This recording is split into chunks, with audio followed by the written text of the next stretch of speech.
gendong tas merahku di pundak. Selamat pagi semua, ku nantikan dirimu di depan kelasmu, menantikan kami. Assalamualaikum warahmatullahi wabarakatuh. Selamat pagi anak-anakku semua. Hari ini kita belajar pembelajaran kelas 5, tema 3, subtema 1, pembelajaran 1. Mari kita mulai pelajaran kita hari ini.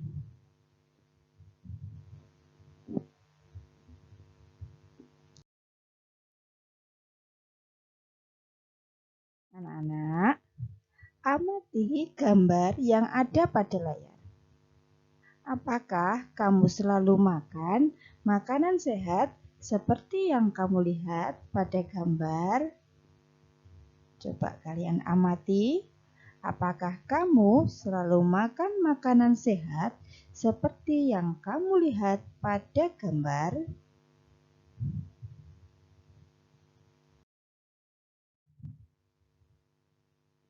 Anak-anakku, sebutkan contoh-contoh makanan yang menurutmu sehat. Apa saja makanan-makanan yang menurut kalian sehat, anak-anak? Ya, ada nasi, sayur mayur, lauk pauk, buah, dan susu.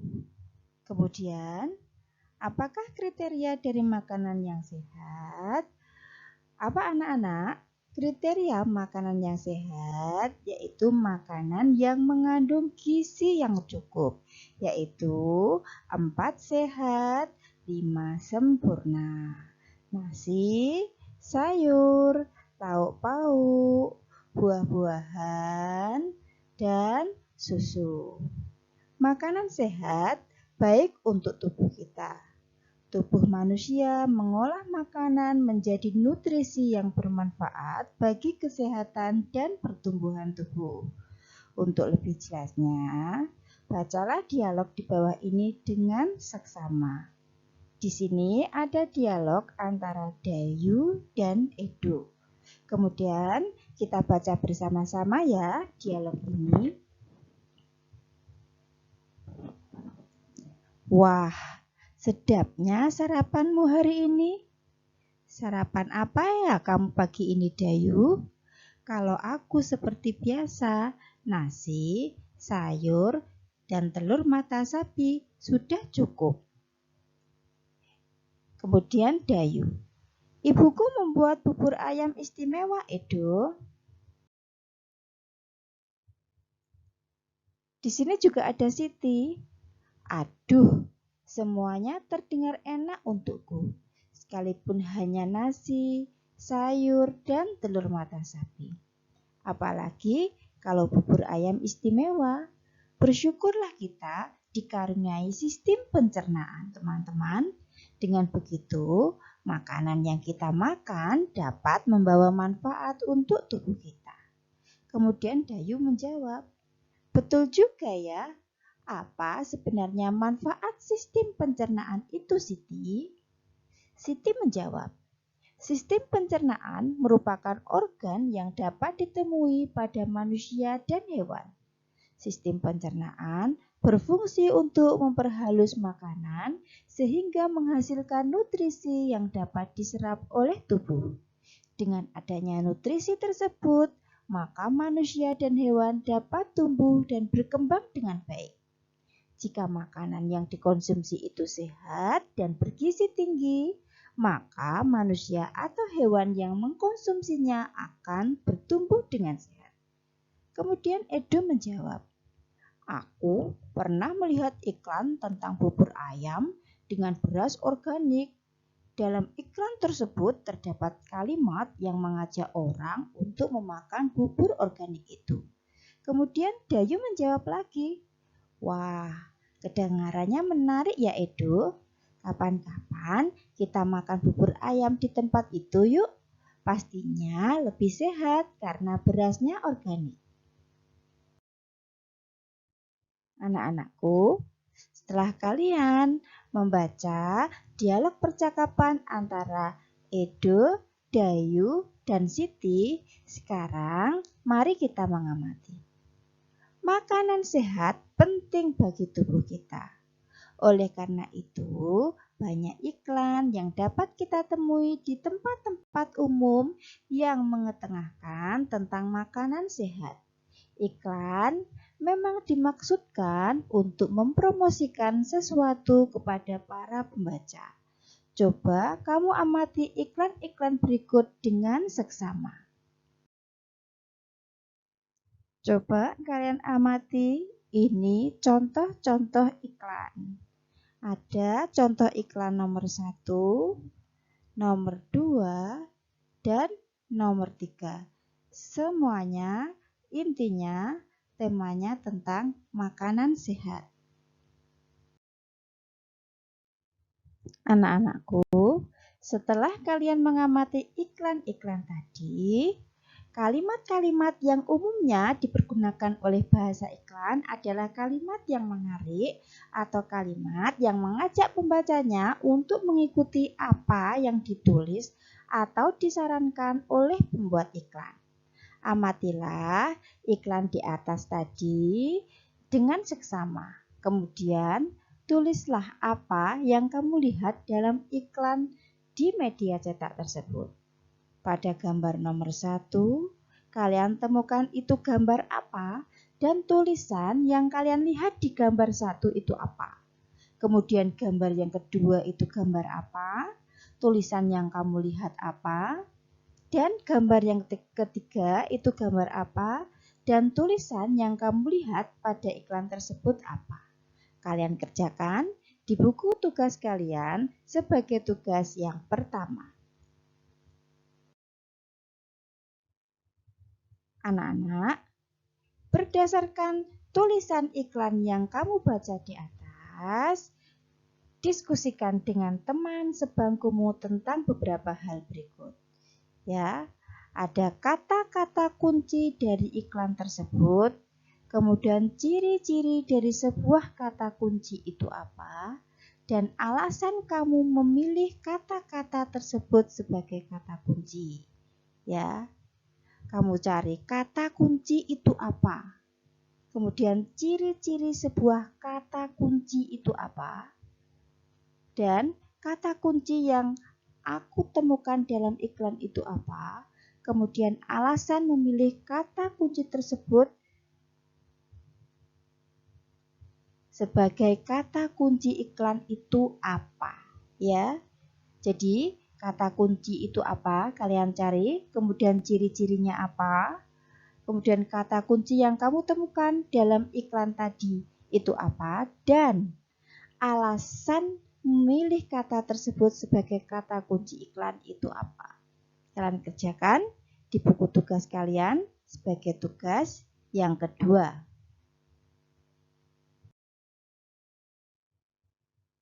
Anak-anak, dengan menemukan kata kunci pada iklan makanan sehat, kita jadi tahu bahwa masyarakat kita sudah banyak yang peduli tentang pentingnya makanan sehat.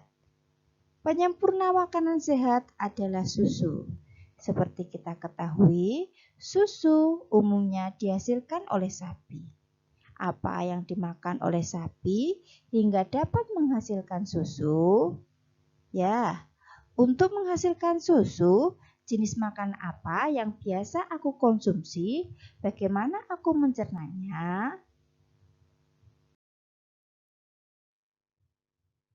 Bagaimana sistem pencernaan makanan pada hewan ruminansia? Simak penjelasan berikut. Hewan ruminansia adalah kelompok hewan mamalia yang biasa memamah atau memakan 2 kali dan dikenal dengan hewan mamah biak. Contohnya adalah sapi, kerbau, rusa, domba, kambing, dan kijang. Sistem pencernaan hewan ruminansia lebih kompleks dibandingkan pencernaan hewan lainnya. Pada hewan ruminansia terdapat 4 bagian lambung dengan fungsi yang spesifik. Selain itu, Pencernaan makanan pada hewan ruminansia dibantu oleh beberapa mikrobakteri dan protozoa. Mikrob tersebut dapat membantu mencerna rumput. Coba kamu perhatikan penjelasan mengenai proses pencernaan pada hewan ini dengan seksama. Mekanisme pencernaan makanan pada hewan ruminansia. Seperti yang telah dijelaskan sebelumnya, salah satu contoh hewan ruminansia ialah sapi. Mari kita baca informasi mengenai organ pencernaan sapi. Makanan seperti rumput pertama kali masuk ke dalam mulut sapi. Di dalam mulut terdapat organ-organ pencernaan seperti gigi, lidah, dan saliva. Gigi sapi tersusun dari gigi seri yang berguna untuk memotong makanan dan gigi geraham untuk mengunyah makanan. Kemudian lidah. Lidah sapi berguna untuk merenggut rumput dan mendorong makanan yang sudah dikunyah menuju lambung. Kemudian saliva.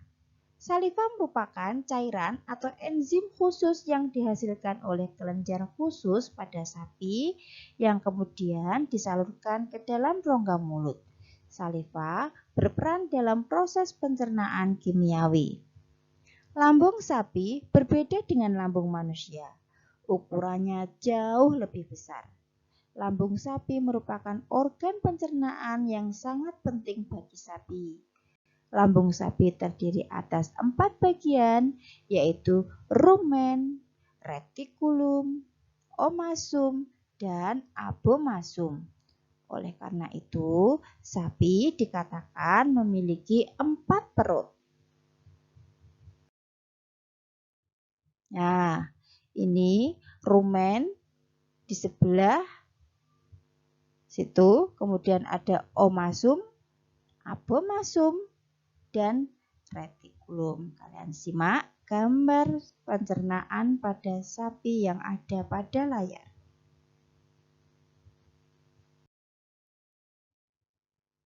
Nah, rumen atau perut besar. Tempat terjadinya pencernaan dengan bantuan mikroba atau bakteri. Di sini, makanan dicerna hingga menjadi bubur dengan gerakan mengaduk yang dilakukan oleh dinding rumen. Pada saat sapi beristirahat, makanan kembali ke mulut dan dikunyah kembali. Setelah dikunyah untuk yang kedua kalinya, makanan masuk ke retikulum atau perut jala. Kemudian retikulum. Di dalam retikulum, makanan kembali mengalami proses fermentasi dengan bantuan bakteri anaerob dan protozoa. Di dalam bagian perut ini terjadi proses absorpsi dan penyaringan benda-benda asing yang masuk bersama makanan sehingga tidak masuk ke omasum. Kemudian omasum. Di dalam omasum, makanan dicerna dengan bantuan enzim pencernaan. Selanjutnya, makanan masuk ke abomasum.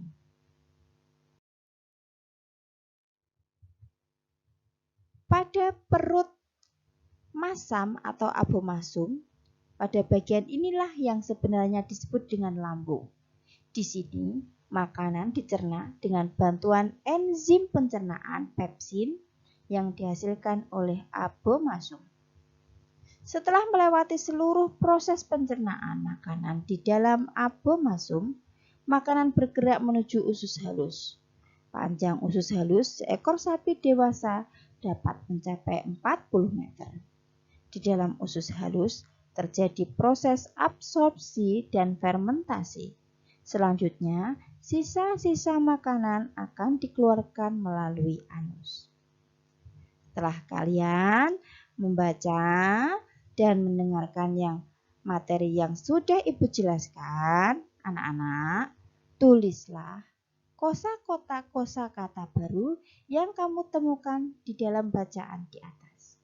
Cari kata-kata baru yang baru kamu jumpai pada bacaan yang telah Ibu jelaskan di atas. Misalnya ada enzim. Enzim itu apa?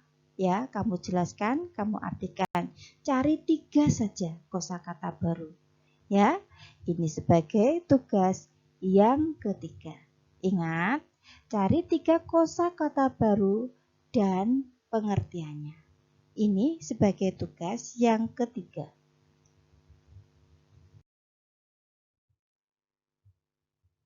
Anak-anak, diagram di bawah ini menjelaskan mengenai proses pencernaan pada hewan ruminansia. Berdasarkan keterangan yang telah kamu pelajari, lengkapilah diagram berikut. Di sini, rumput dikunyah di mulut, kemudian masuk ke esofagus, kemudian masuk ke rumen atau perut besar. Proses yang terjadi pada rumen itu apa? Tadi sudah dijelaskan, kalian tulis. Kemudian masuk ke mulut lagi, kemudian ke retikulum. Setelah ke retikulum itu masuk kemana? Kalian tulis pada kotak yang ada pada layar. Kemudian setelah itu masuk ke abomasum. Ya, proses yang terjadi pada abomasum itu bagaimana? Kalian jelaskan sebagai tugas yang keempat. Anak-anakku sekalian, demikian pembelajaran kita hari ini. Semoga apa yang Ibu sampaikan bermanfaat. Kurang lebihnya Ibu mohon maaf. Wassalamualaikum warahmatullahi wabarakatuh.